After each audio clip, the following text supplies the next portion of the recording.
है Indigo airlines की ये फ्लाइट जिसकी इमरजेंसी लैंडिंग हुई है। आपको बता दें कि धमकी भरा मैसेज मिलने के बाद लैंडिंग की गई है।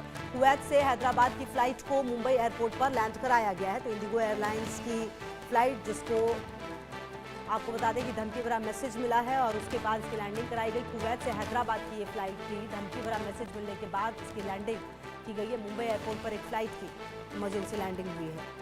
तो आपको बता दें कि मुंबई एयरपोर्ट पर फ्लाइट की इमरजेंसी लैंडिंग हुई है।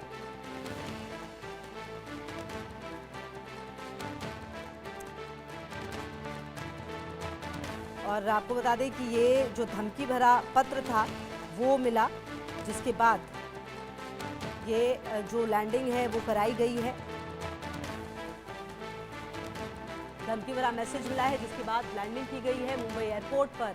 और शाहिद अंसारी हमारे सहयोगी ज़्यादा जानकारी के लिए इसी खबर पर हमारे साथ। शाहिद, क्या जानकारी मिल पा रही है? क्या कुछ इस मैसेज में लिखा हुआ था, क्या पता चल पाया है? खुशबू, मुंबई एयरपोर्ट पर इंडिगो एयरलाइंस की जो फ्लाइट है उसकी इमरजेंसी लैंडिंग हुई है। वजह यह रही है कि फ्लाइट को लेकर धमकी भरा मेल मिला है और इस मेल के बाद जो है कुवैत से हैदराबाद जाने वाली जो फ्लाइट है उसको बजाय हैदराबाद जाने के उसे मुंबई एयरपोर्ट पर जो है लैंड कर दिया गया है। हालांकि अब तक की जानकारी में खुशबू ये बात सामने आई कि किसी भी तरह से कोई डरने जैसी बात नहीं है या किसी भी तरह से कोई बम या बम के बारे में जो मेल किया गया था अब तक कुछ इस तरह से बरामद नहीं हुआ है। और पूरी तलाशी लेने के बाद जो है एयरपोर्ट जो इंतजामिया है वो पूरी तरह से मुतमईन है। जानकारी में जो बात सामने आई है खुशबू, उसमें 2 दिसंबर 2025 यानी 6:30 पर आज की बात करें तो जी। एटीसी मुंबई ने जो है उनको जो है इन्फॉर्म किया गया कि 6E1234/KWI टू हैदराबाद जो फ्लाइट संख्या है जो क्रू है उन्होंने जो है इसको डाइवर्ट किया है और बॉम्बे की एयरपोर्ट पर मुंबई एयरपोर्ट पर डाइवर्ट किया है। वजह उसकी ये रही है कि इसको लेकर जो है ईमेल मिला है और इस ईमेल में जो है बम की बात कही गई है। तो आमतौर पर खुशबू, जब चूंकि लोगों से जुड़ा मामला रहा है इसलिए हैदराबाद ना वो ले जाकर उसे मुंबई एयरपोर्ट पर उसे लैंड किया गया है। लेकिन अब तक की जानकारी जो मिली है या एयरपोर्ट इंतजामिया से जो बातचीत हुई है, एटीसी से जो जानकारी भी सामने आई है, तो अब तक ये पता चला है कि ऐसी कोई बात नहीं है। ये एक हॉक से ईमेल था जिसके बाद जो है एयरपोर्ट ने इस पूरे मामले में सुरक्षा के बेहतर इंतजामात और अलर्ट होते हुए ये सारी प्रक्रिया पूरी की है। जी। बिल्कुल। अच्छा, अब ये भी देखना होगा शायद कि जब इस तरह के मामले सामने आते हैं तो सबसे बड़ा सवाल ये हो जाता है कि आखिरकार ये किसने कोशिश की है, कहाँ से जो है ये मैसेज भेजा गया। क्योंकि देखिए, भले ही फ्लाइट में कुछ भी ना मिला हो लेकिन एक डिस्टर्बेंस जरूर क्रिएट होता है और उसकी वजह से परेशानियां काफी बढ़ती हैं। आने वाले समय में जो इस तरह की हरकत है वो व्यक्ति जो भी है वो ना करे, इसलिए एक्शन लेना भी बहुत जरूरी हो जाता है।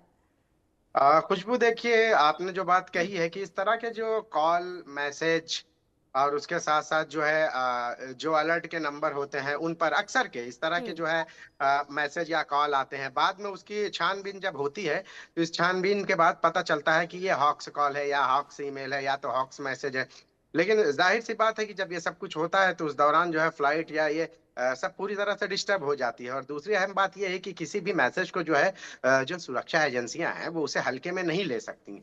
क्योंकि कभी भी ऐसा हुआ है कि किसी, हालांकि आज तक ऐसा नहीं हुआ है कि जब जब धमकी दी गई है उसके बाद अलर्ट हुए, तलाशी हुई, सब कुछ हो गया, 6 से 7 घंटे जो है ये सर्विस पूरी तरह से जो है प्रभावित हो जाती है। लेकिन जिस बात बम या जिसकी जो दूसरी धमकी दी जाती है इस तरह से कुछ तो मिलता नहीं है।